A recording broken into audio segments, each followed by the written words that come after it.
In the dim glow of a flickering kitchen light, Maria Sanchez clutched the newspaper headline that screamed across the front page. Trump proposes missiles in cartel crackdown, right into the living room. Her hands trembled as she read the words again, the ink smudging under her fingertips. It was 2026, and the world felt like it was unraveling at the seams. Maria, a 42-year-old single mother living in a modest border town in Texas, had seen too much unraveling in her own life. Her husband, Javier, had been taken by the cartels 5 years ago, dragged into the shadows of drug wars that never seemed to end. Now, this headline promised vengeance from above, missiles raining down on the very homes where evil festered. But as she stared at it, a knot formed in her throat. Vengeance? What good had that ever done for families like hers? She set the paper down and glanced at her son, Miguel, asleep on the couch, his small chest rising and falling peacefully.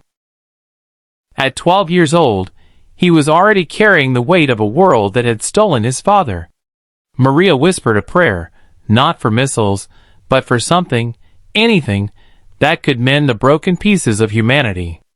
Maria's days were a blur of survival. She worked 2 jobs, mornings at a local diner serving coffee to truckers and border patrol agents, evenings tutoring English to immigrants in a community center funded by dwindling grants. The town of El Paso was a crossroads of dreams and despair, where the Rio Grande whispered stories of hope to those crossing it, only to be drowned out by the gunfire echoing from the south. Maria had crossed that river herself as a child, fleeing poverty in Mexico with her parents. They had built a life here, fragile but full of love. Now, with Javier gone, she clung to that love like a lifeline. Miguel was her anchor, his bright eyes and quick laugh reminding her that kindness could still bloom in barren soil. But the headline haunted her. Missiles into living rooms? What about the innocents caught in the crossfire? The mothers, the children, the souls trapped in the cycle of violence. One crisp autumn morning, as Maria poured coffee for a regular named Tom, a grizzled veteran with a faded tattoo of an eagle on his arm, the conversation turned to the news.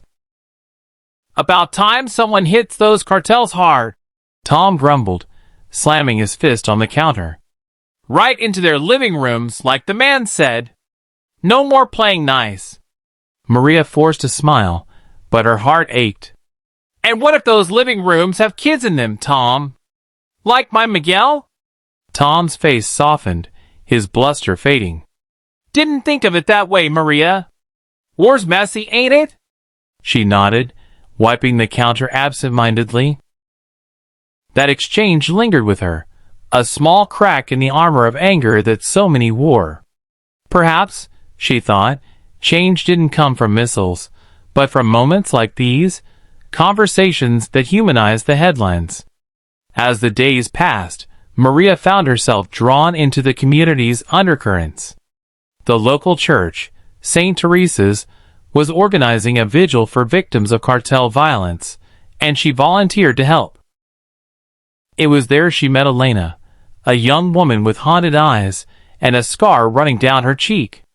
Elena had escaped the cartels in Juarez, crossing the border with nothing but the clothes on her back and a story too painful to tell in full.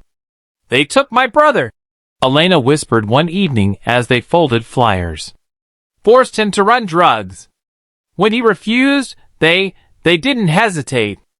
Maria reached out, her hand covering Elena's. "I'm sorry.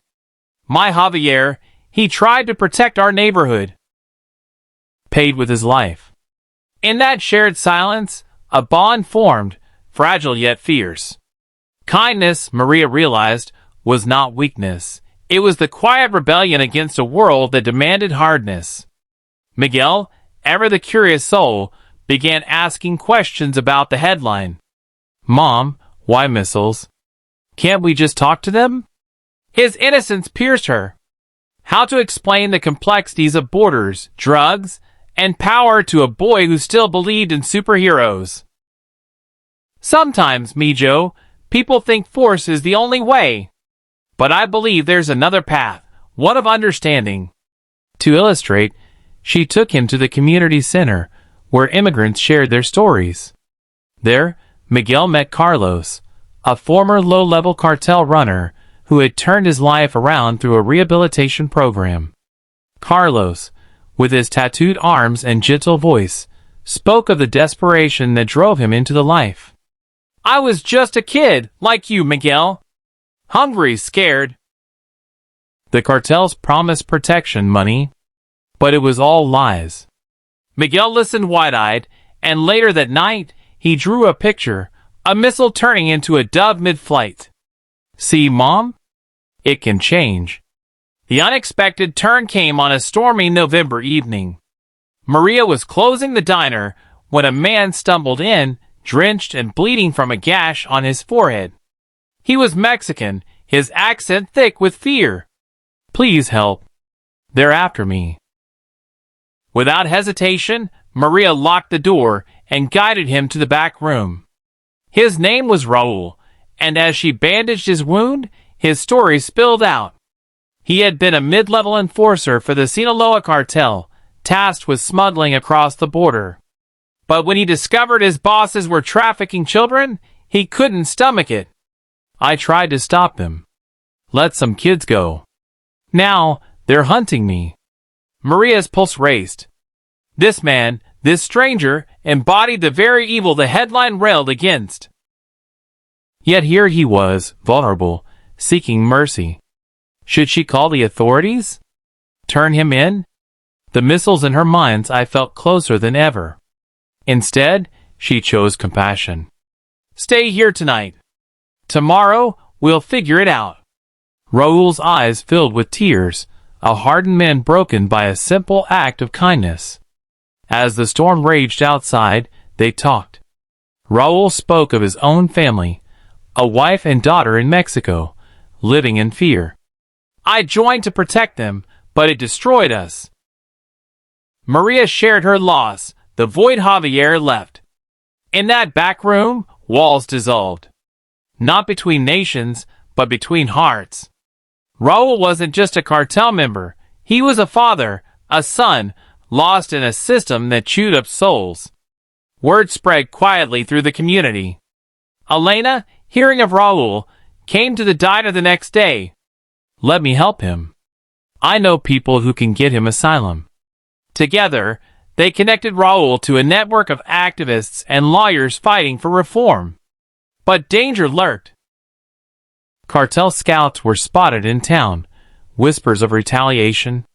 Maria's fear mounted, but so did her resolve. This wasn't about one man. It was about reclaiming humanity from the jaws of hatred. Miguel, sensing the tension, surprised her with his own act of selflessness. He had been saving his allowance for a new bike, but instead, he donated it to a fund for cartel victims. If we help people like Raul, maybe fewer kids lose their dads. His words ignited a spark. The vigil at St. Teresa's swelled, not with calls for war, but with stories of redemption. Tom, the veteran, showed up, his gruff exterior cracking as he listened to Raul speak anonymously from the shadows. I fought in wars, seen missiles do their work. But this is real power. As winter approached, the profound realization hit Maria like a wave. The headline had promised destruction, but in her living room, yes, her own modest space, she had hosted healing. Raul, now in protective custody, sent a letter. You saved more than my life. You reminded me I'm human. The community rallied, starting a program to aid defectors, offering education and jobs instead of judgment. It wasn't missiles that cracked down on the cartels. It was the relentless force of kindness, chipping away at the foundations of fear. But the climax came on Christmas Eve. Maria received a call from an unknown number. It was Raul's wife, Sophia, her voice trembling with gratitude. He told me what you did. Because of you, he's testifying against the bosses. The children he saved, they're free. Tears streamed down Maria's face as Miguel hugged her. In that moment, the transformative impact was clear.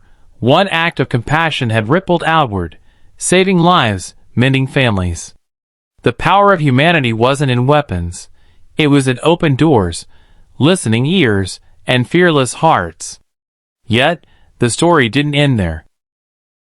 The headline faded from the news cycle, replaced by reports of diplomatic talks and community initiatives. Maria's town became a beacon, proving that selflessness could bridge divides deeper than any river. As she watched Miguel play with neighborhood kids, some from across the border, some locals, she felt hope bloom. The world was still messy, cartels still lurked, but in the living rooms of ordinary people, missiles of mercy were launching every day.